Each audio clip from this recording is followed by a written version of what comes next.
Students, આજે આપણે આગળ ભણવાના છીએ સંચાલનના સિદ્ધાંતોમાં.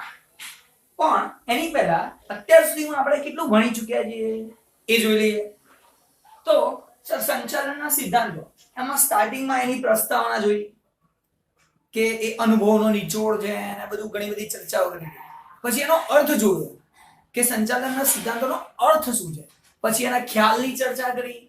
શું છે સંચાલનના સિદ્ધાંતોનો ખ્યાલ, શું કોન્સેપ્ટ કહેવાય એ આપણે જોયું. અને ગયા વખતે એક પ્રશ્ન જોયો કે જળ નથી, આંખો બંધ કરીને એનો ઉપયોગ ના કરી દેવાય, એ વસ્તુની ગયા વખતે ચર્ચા કરીને એની સાથે સાથે ગયા વખતે મેં તમને કીધું હતું કે અત્યારે એક માર્કનો પ્રશ્ન શીખવાડું છું કે સંચાલનના સ્વરૂપો લખો, લક્ષણો લખો. તેમાં ખાલી 5 પોઈન્ટ્સ લખવાના હતા, જે આ 5 પોઈન્ટ મેં તમને લોકોને અહીંયા બોર્ડ પર લખેલા દેખાઈ રહ્યા છે. અને એવું કીધું હતું નેક્સ્ટ લેક્ચરમાં એ સંચાલનના સ્વરૂપો એટલે કે લક્ષણોની ડિટેલમાં ચર્ચા કરીશું. ને આજે આપણે ડિટેલમાં સંચાલનના સિદ્ધાંતોની ચર્ચા કરવાની છે. તો તમારા ચોપડીમાં સ્વાધ્યાયમાં એક પ્રશ્ન આપેલો છે કે સંચાલનનું સ્વરૂપ સવિસ્તાર જણાવો. તમને એમ કે સંચાલનના લક્ષણો, સંચાલનના સિદ્ધાંતોના લક્ષણો જણાવો, તો પણ આજ લખવાનું, બરાબર છે. તો વાત આવે છે લક્ષણો, સ્વરૂપો. જે 5 સ્વરૂપોની વાત આપણે ગયા લેક્ચરમાં કરી હતી. હવે આજે એની ડિટેલમાં ચર્ચા કરીએ. તો પહેલું સાર્વત્રિક સ્વીકૃતિ. સાર્વત્રિક સ્વીકૃતિ એટલે કે બધા જ લોકો, જેટલા પણ લોકો ધંધો કરી રહ્યા છે, જેટલા પણ લોકો એકમ ચલાવી રહ્યા છે, ધંધાકીય એકમ, એ બધા લોકો ક્યાંક ને ક્યાંક સંચાલનના સિદ્ધાંતોનો ઉપયોગ કરે છે. મોટે ભાગે બધા. હવે કહે સાહેબ અહીંયા તો નથી, એટલે ભાઈ અમુક હોય, અમુક ના હોય, એમાં કઈ મોટી વાત થોડી છે, પણ બધા મોટે ભાગે એનો સ્વીકાર કરે છે. બધાના મગજમાં એવું છે કે આ સંચાલનના સિદ્ધાંતો થી આપણું કામ સરળ થઈ જાય છે, આપણા ધંધાના ધ્યેયો સિદ્ધ કરવાનું કામ સરળ થઈ જાય છે. દરેક એકમ ક્યાંક ને ક્યાંક એને સ્વીકારે છે. પણ ક્યાં? તો જોઈએ. પહેલું, સંચાલનના સિદ્ધાંતો મોટાભાગના ધંધાકીય એકમોમાં લાગુ પાડી શકાતા હોવાથી, લાગુ પાડી શકાય છે અને લાગુ પાડી શકાતા હોવાથી સર્વ સ્વીકૃત છે તેમ કહેવાય, બધા સ્વીકારે છે એવું કહેવાય. સિમ્પલ. બીજી વાત કરીએ, જ્યાં જ્યાં સામૂહિક માનવીય પ્રયત્નોની જરૂરિયાત છે, એટલે કે બધા ભેગા મળીને કામ કરવાની જરૂર પડે છે, જે એકમમાં ઘણા બધા લોકો છે અને એ બધા ભેગા મળીને કંઈક કામ કરે છે, એવી જગ્યાએ ત્યાં આ સિદ્ધાંતોની આવશ્યકતા છે. ત્યાં જ એની જરૂર પડે. આ સિદ્ધાંતો ક્યારે જરૂર પડે? જ્યારે ઘણા બધા લોકો ભેગા થઈને કામ કરતા હોય ત્યારે. એટલે એકલો જ બધું કરવાનું હોય તો ક્યાં કઈ મેનેજમેન્ટ સંચાલનની જરૂર પડે? હવે જે હોય જાતે કર. પણ 50 લોકોને જોડે લઈને ભાઈ તું આ કર, તું આ કર, તું આ કર, તું આ કર, એ લોકોને સંભાળવા, એમના જે પણ પ્રોબ્લેમ હોય, એમને જે પણ જરૂરિયાતો હોય એમની પૂરી કરવી અને આપણા ધ્યેય સાથે સરખાવીને આપણા ધ્યેયો પાર પાડવા, ત્યારે સંચાલનના સિદ્ધાંતોની જરૂર પડે. એટલે કે એવું કહેવાય સામૂહિક માનવીય પ્રયત્નોની જ્યાં જરૂરિયાત હોય ત્યાં સિદ્ધાંતોની આવશ્યકતા છે. બાકી સિદ્ધાંતોની કોઈ આવશ્યકતા રહેલી નથી. ચલો ત્રીજી વાત કરીએ. જો કે ધંધાકીય એકમના પ્રકાર, સ્વરૂપ, પ્રવૃત્તિ અને કદ મુજબ, ધંધાકીય એકમનો પ્રકાર, સ્વરૂપ, પ્રવૃત્તિ અને કદ મુજબ સિદ્ધાંતો લાગુ પાડવાની માત્રામાં ફેરફાર હોય છે. એટલે કે સિદ્ધાંતો શું આંખો બંધ કરીને જળપૂર્વક વાપરી જ લેવાના, અમલમાં લાવી જ દેવાના? ના, જોવાનું સંચાલનનો પ્રકાર કયો, એટલે આપણા ધંધાનો પ્રકાર કયો છે, સ્વરૂપ કેવો છે, આપણે શું પ્રવૃત્તિ કરીએ છીએ, આપણા ધંધાનું કદ કેટલું છે, આ બધું જોવું પડે. અને એના આધારે અલગ અલગ સિદ્ધાંતોને અપનાવવા પડે. પણ છતાં આ બધું હોવા છતાં પણ મોટા ભાગના બધા, પરંતુ મોટા ભાગના બધા ધંધાકીય એકમોમાં લાગુ પાડી શકાય, સિદ્ધાંતો બધા લાગુ પાડી શકાય છે અને તેથી સાર્વત્રિક કે સર્વવ્યાપક સિદ્ધાંતો છે તેવું કહેવાય. હવે તમે સમજો, તમને લોકોને આખો મોટો પ્રશ્ન 5 માર્કમાં પૂછાય એવી શક્યતા બહુ ઓછી છે, તમને બી ખબર છે. પણ તમને ટૂંકમાં સમજાવો એવું કહેતો 3 માર્કમાં તો બે લાઈન લખીને ટૂંકમાં સમજાઈ દેવાની. અમુક વખત તમને 2 માર્કનો પ્રશ્ન પૂછાય કે સંચાલનના સિદ્ધાંતો સાર્વત્રિક સ્વીકૃતિ છે સમજાવો, ત્યારે તમારે આટલું સમજાવવાનું 2 માર્ક્સની અંદર, 2 માર્ક તમારા. તો જરૂરી નથી કે આખો પ્રશ્ન બી પૂછાય, પણ એની અંદરથી નાનકડો ટોપિક એક સમજાવો, કાં તો કોઈ પણ 2, તમને એવું કહેવાનું કોઈ પણ 2 લક્ષણો સમજાવો સંચાલનના સિદ્ધાંતોના. તો 5 આવડતા હશે, કોઈ બી 2 સમજાવશો, પૂરા માર્ક્સ મળશે. સિમ્પલ. તો પહેલું લક્ષણ પતી ગયું. પહેલા સ્વરૂપની વાત થઈ ગઈ કે સર્વ સ્વીકૃત છે, કારણ કે મોટા ભાગના બધા ધંધામાં ચાલે છે. ટૂંકમાં આટલું જ. આગળ વાત કરીએ. પરિવર્તનશીલ. પરિવર્તનશીલ છે, બદલાતું રહે છે. તમને બધાને ખબર છે કે ધંધો બધે સરખો નથી હોતો, ધંધાની પ્રવૃત્તિઓ અલગ અલગ હોય છે, તે પ્રમાણે બદલવું પડે ને. અમુક વાર પરિસ્થિતિ બદલાય તો એ પ્રમાણે બદલવું પડે. તો આ એ જ છે. જુઓ, સંચાલનના સિદ્ધાંતો એ જળ તારણો નથી. આ વાત આપણે આગળના લેક્ચર્સમાં પણ જોઈ ચૂક્યા છીએ. એ જળ તારણો નથી. સમય, સંજોગો અને પરિસ્થિતિના પ્રમાણે પરિવર્તનશીલ છે. એટલે સમય બદલાય, સંજોગો બદલાય અને પરિસ્થિતિ બદલાય તો એ પ્રમાણે એને ફેરફાર કરી શકાય છે, અને ફેરફાર કરવાનો હક સંચાલકને છે. આગળ લખી છે કેટલીક પરિસ્થિતિઓમાં આ સિદ્ધાંતો બંધ બેસતા જણાતા નથી. બંધ બેસતા ના જણાય તો શું થાય? સંચાલકને તેમાં ફેરફાર કરવાની છૂટ રહે છે. તમને લાગે કે આ પરિસ્થિતિમાં આ તો હરું ના ચાલે, ના કરવું જોઈએ, તો સંચાલક કે આ સંચાલનનો સિદ્ધાંત આપણે લઈશું ખરા, પણ એમાંથી આટલી વસ્તુ નહીં કરી, આટલી કરીશું. એક ઉદાહરણ નીચે આપ્યું છે, કાર્ય વિભાજનનો સિદ્ધાંત. હવે તમારું મોટું મોલ છે, એક સ્ટોર છે, ડિપાર્ટમેન્ટલ સ્ટોર મોટો. હવે એમાં તમે એક માણસ રાખો, તને કે ભાઈ આ સ્ટોરમાં જેટલા પણ વસ્તુઓ આવે ને ગોઠવવાનું કામ તારું. એ માણસનું કામ ખાલી વસ્તુઓ ગોઠવવાનું જ રહેશે, ગોઠવ્યા સિવાય કશું કામ નહીં કરે. તો તમે એવું કહી શકો કે હા ભાઈ ગોઠવ. પણ તમારી નાનકડી દુકાન છે, હવે એ માણસને તમે કહો તું ખાલી ગોઠવવાનું કામ કરેલું તો 2 મિનિટમાં ગોઠવીને, 10 મિનિટમાં ગોઠવીને, કાં તો કલાકમાં ગોઠવીને મૂકી દે, ભાઈ આખો દિવસ ફ્રી. આમ તો કાર્ય વિભાજનનો સિદ્ધાંત એટલે શું? જે કાર્ય એને આપ્યું એ કાર્ય એટલે પછી એ ફ્રી. તો એટલા કામમાં આપણે એને આખો પગાર આપવાનું કેવું થાય? તો નાના એકમમાં શક્ય નથી, મોટા એકમમાં એ શક્ય છે. તો આપણે વિચારવાનું કે આ સિદ્ધાંત કેટલો લગાવો કે ના લગાવો. તો એક ઉદાહરણ તરીકે એમને સમજાવ્યું છે કે એ પરિવર્તનશીલ છે. કાર્ય વિભાજનનો સિદ્ધાંત સારો છે, પણ ક્યાં? મોટા એકમમાં. નાના એકમમાં ના ચાલે. એમાં તો ભાઈ બધા ઓલરાઉન્ડર જોઈએ, બધું કામ કરવાનું થાય. કલાક ગોઠવવાનું, પછી બેંકનું કામ, બેંકમાં જઈ આવવાનું, પૈસા ઉપાડવાના, પૈસા ઉપાડી આવવાના, કોઈ આપણા ગ્રાહક પાસેથી પૈસા લેવાના, લઈ આવવાના, આ બધું કામ બધું સંભાળવું. એમાં કાર્ય વિભાજનનું કામ નહીં, પણ મોટા એકમમાં શું હોય? જે ગ્રાહકો પાસેથી પૈસા લેવા જતો હોય એનું કામ ખાલી ગ્રાહકો પાસેથી પૈસા લેવાનું જ હોય. જે બેંકનું કામ સંભાળતો હોય બધું બેંકનું કામ એ જ કરતો હોય. પણ ક્યાં? મોટા એકમમાં. હવે આ સિદ્ધાંત તો સારો છે, પણ અપનાવો કે ના અપનાવો?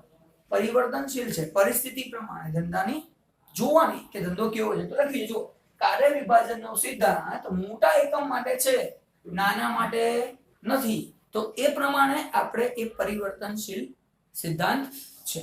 એવા બધા સિદ્ધાંતો પરિવર્તનશીલ છે, પરિસ્થિતિ પ્રમાણે બદલાય છે. તો બીજો પ્રશ્ન નાનો પણ પૂછી શકે છે, સંચાલનના સિદ્ધાંતો પરિવર્તનશીલ છે સમજાવો. તો કેમ? આ રીતે. તો બીજું પહેલું ફરીથી સાર્વત્રિક સ્વીકૃતિ, બધા લોકો એને સ્વીકાર કરે છે, બધા ધંધામાં એ કામ લાગે છે, માટે એ સાર્વત્રિક સ્વીકૃત છે એવું કહેવાય. બીજું પરિવર્તનશીલ, જરૂરિયાત પ્રમાણે એને બદલતા રહેવું પડે છે અને બદલી શકાય છે, સંચાલકને એનો હક છે બદલવાનો, અને એટલા માટે પરિવર્તનશીલ. ત્રીજી વાત કરીએ, સામાન્ય માર્ગદર્શિકા. એ ફક્ત માર્ગદર્શન આપે છે, જળ નથી. આપણે વાત કરી હતી એ જ રીતે આંખો બંધ કરીને એનો અમલ કરી દેવો એવું પણ નથી. જો પરિસ્થિતિ એવી હોય કે જેમાં એનો ઉપયોગ ના કરી શકાય તો નહીં કરવાનો. અમુક ઉપયોગ કરી શકાય, અમુક ના કરી શકાય તો અમુક કરવાનું, અમુક નહીં કરવાનું. આપણું મગજ ખુલ્લું રાખવાનું, પછી અમલમાં મૂકવાનું. પણ માર્ગદર્શન 100% આપે છે, જેનાથી આપણું ધ્યેય સિદ્ધિનું કામ સરળ થઈ જાય. તો એ જ લખ્યું છે. સંચાલકના સિદ્ધાંતો એ જુદી જુદી પરિસ્થિતિમાંથી જુદા જુદા નિષ્ણાતો દ્વારા થયેલા અનુભવનો નિચોડ છે. જુદી જુદી પરિસ્થિતિ એ લોકો જોડે આવી, અને પરિસ્થિતિને એ લોકોએ કેવી રીતે ટેકલ કરી, કેવી રીતે એ લોકો આગળ વધ્યા એ પરિસ્થિતિમાંથી, અને એમણે જે નિર્ણયો લીધા એ નિર્ણયો એમને સારું ફળ આપતા હતા. એક અનુભવનો નિચોડ એ છે. એટલે માર્ગદર્શન આપી શકે લોકો. ધંધાકીય એકમનું સંચાલન કરતી વખતે એકમમાં વિષમ અને જટિલ સમસ્યાઓ જોવા મળે છે. વિષમ અને જટિલ સમસ્યાઓ આપણને જોવા મળે છે, અને જે એકમે જુદી જુદી હોય છે.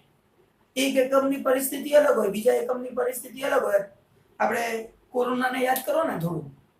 કોરોનાની પરિસ્થિતિમાં શું હતું? દવાખાના વાળાની પરિસ્થિતિ અલગ છે, બીજા બધા ધંધો કરવા વાળાની પરિસ્થિતિ અલગ છે. તો એકમની પરિસ્થિતિ જુદી જુદી છે. સંચાલનના સિદ્ધાંતો તો બધું બરાબર સમજાવે છે, માર્ગદર્શન તો આપે છે, પણ સામે પરિસ્થિતિ એવી નથી. એ સિદ્ધાંતો કદાચ દવાખાનાઓ વાળાને સારી રીતે ફળે, પણ આપણને એક જગ્યાએ ફળે નહીં. બંધ જ છે, શું ફળે? તો પરિસ્થિતિ બદલાઈ ગઈ. તો ધંધાકીય એકમનું સંચાલન કરતી વખતે એકમમાં વિષમ અને જટિલ સમસ્યાઓ જોવા મળે છે. કારણ કે જે ફૂડ પેકેટ, કે હોટલ વાળા જે લોકો પેકિંગ કરીને મોકલી શકે, ત્યાં બેસાડીને જમાડી ના શકે, તો એનું સંચાલન અલગ કરવું પડે, જે એકમે જુદી હોય. અને માટે આગળ લખ્યું છે, જેથી સિદ્ધાંતોને ચુસ્ત રીતે લાગુ પાડી શકાય નહીં. આજે સિદ્ધાંતો એને આપ્યા છે, જે આપણને ગાઈડ કરે છે, મદદ કરે છે, માર્ગદર્શન આપે છે. એ સિદ્ધાંતો આંખો બંધ કરીને મૂકી શકાય નહીં, પરિસ્થિતિ પ્રમાણે જોવું પડે. પણ હા, માર્ગદર્શન ચોક્કસ પૂરું પડે. અને એટલે લખ્યું છે કે જેથી સિદ્ધાંતોને ચુસ્તપણે લાગુ પાડી શકાય નહીં, પરંતુ તેમાંથી માર્ગદર્શન લઈ ધ્યેયની સિદ્ધિ સરળ બનાવી શકાય છે. આપણે એમાંથી માર્ગદર્શન લઈ શકીએ છીએ અને આપણું ધ્યેય સિદ્ધ કરવાનું કામ ઈઝી, સરળ કરી શકીએ.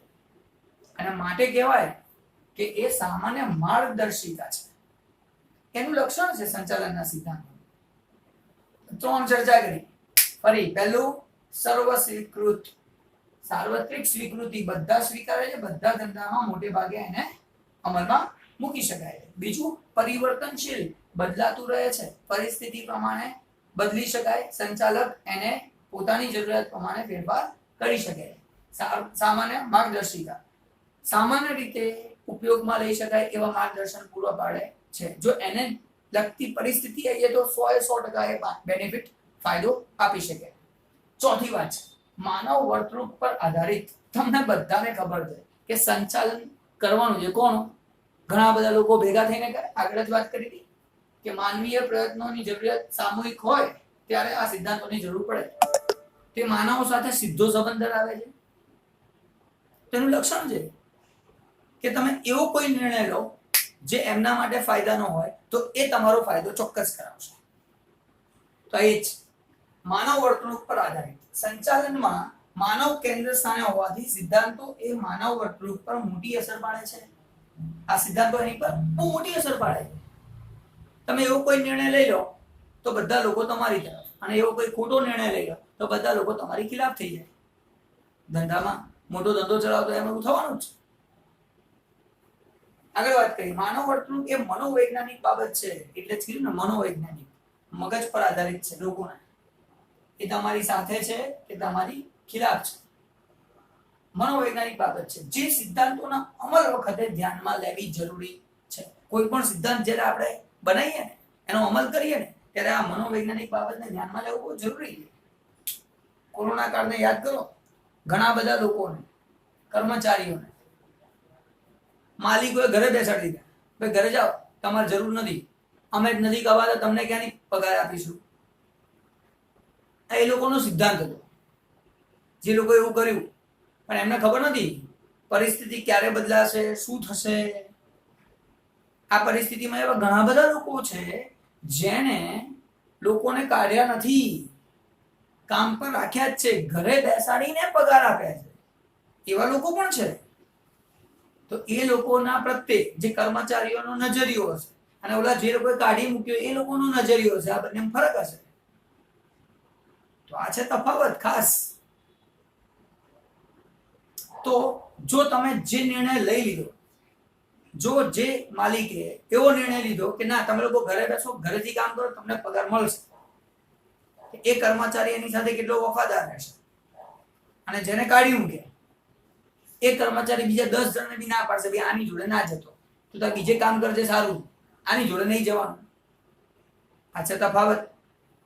તો જ્યારે તમે માનવ વર્તન ઉપર આધારિત છે સંચાલનના સિદ્ધાંતો. હવે આવી કોઈ આકસ્મિક પરિસ્થિતિ કહેવાય તો જે આગળ આવે છે આકસ્મિકતા, એનો નિર્ણય હમણાં કરીએ છીએ, પણ પહેલા તો માનવ વર્તન, માનવ સાથે તમે કામ કરો છો તો એના લગતા નિર્ણયો કેવા લેવાના છે એ સંચાલનના સિદ્ધાંતો આપણને શીખવાડે છે કે આવી પરિસ્થિતિમાં તમે આવા નિર્ણય લેશો તો તમને ફાયદામાં રહેશે. અને છેલ્લી વાત આવી આકસ્મિકતા. જે કોરોના આવ્યો તો એ આકસ્મિકતા હતી કે જેના કારણે લોકોને કાઢવાની પરિસ્થિતિ ઊભી થઈ ગઈ, પણ ના, એ વખતે જો જેણે સંભાળી લીધું બોસ, એનો ધંધો જોરદાર. કેમ? કારણ કે એના કર્મચારી એને છોડીને ક્યારે નહીં જાય, ખબર છે કે આખું ગામ કાઢી નાખે, આ વ્યક્તિ આપણને પગાર આપે અને ઘરે બેસી. આ તફાવત છે. આકસ્મિકતા પરિસ્થિતિને અનુરૂપ, આકસ્મિકતા જે લક્ષણ છે એ પરિસ્થિતિને અનુરૂપ લક્ષણ છે. કોઈ એક ચોક્કસ અનિવાર્ય પરિસ્થિતિમાં, ખાસ અનિવાર્ય પરિસ્થિતિમાં કોઈ ઓપ્શન જ નથી કરવા સિવાય, કરવું જ પડશે. શું કરીશું? એટલે ઘરે બેસવા સિવાય પરિસ્થિતિમાં કોઈ ઓપ્શન છે નથી. કોરોના છે, ઘરે બેસવું જ પડશે, કોઈ ઓપ્શન નથી. અનિવાર્ય પરિસ્થિતિમાં સિદ્ધાંતોના ઉપયોગ દ્વારા ધ્યેય પ્રાપ્તિ સરળ બનાવી શકાય છે. આ સિદ્ધાંતો આપણી જોડે હશે તો આપણો જે ધ્યેય છે ને એને સરળતાથી આપણે પ્રાપ્ત કરી શકીશું. એક ઉદાહરણ તરીકે એને સમજાવ્યું, આ જ વાત કરી છે. જેમ કે કર્મચારીને યોગ્ય અને વ્યાજબી મહેનતાણું ચૂકવવું જોઈએ. કોઈ પણ કર્મચારીને, તમે કર્મચારીને ઘરે બેસાડીને કામ કરાવી રહ્યા છો, એને વ્યાજબી મહેનતાણું ચૂકવો. એને એવું લાગવું જોઈએ કે યાર ઘરે બેસીને જે પગાર મળે છે ને એ પણ મારા કામ જેટલું તો મને મળે જ છે, તો જ આપણને એ વ્યક્તિ જોરદાર કામ આપશે, ભવિષ્યમાં નફો કરાવશે, ભવિષ્યમાં આપણી સાથે ઉભો રહેશે, નહીં તો જતો રહેશે. આ છે પરિસ્થિતિ. આને કહેવાય આકસ્મિકતાનું લક્ષણ. તો આ સંચાલનના સિદ્ધાંતો આપણને એ પણ શીખવાડે છે કોઈ આકસ્મિક પરિસ્થિતિમાં આવું કરવું જોઈએ. એનું લક્ષણ છે આકસ્મિકતા છે. ક્યારે બી શું થાય તો ઘણા બધા એ લોકોના અનુભવો છે જેમાં એ લોકો નિર્ણયો લીધા છે ને એ પ્રમાણે કામ બી કર્યું. તો વિદ્યાર્થીઓ, સિમ્પલ વાત કરું તો આપણા સંચાલનના સિદ્ધાંતોનું સ્વરૂપ, લક્ષણો પતી ગયા. આ પાંચ જ સિદ્ધાંતો, આ પાંચ જ લક્ષણો છે જે ગયા વખતે ખાલી નામ ભણ્યા હતા. આજે બધી જ વસ્તુ ડિટેલમાં કરી. અને આમાંથી અલગ અલગ પોઈન્ટ પણ પૂછી શકે છે, કારણ કે આમાંથી નાના પ્રશ્નો પૂછાશે, મોટા પ્રશ્ન નહીં પૂછાય. એ તમને બધાને પહેલા જ લેક્ચરમાં શીખવાડ્યું. તો અહીંયા આપણે આ લક્ષણો, સ્વરૂપોને પૂરો કરીએ છીએ. નેક્સ્ટ લેક્ચરમાં નવો ટોપિક. બાય.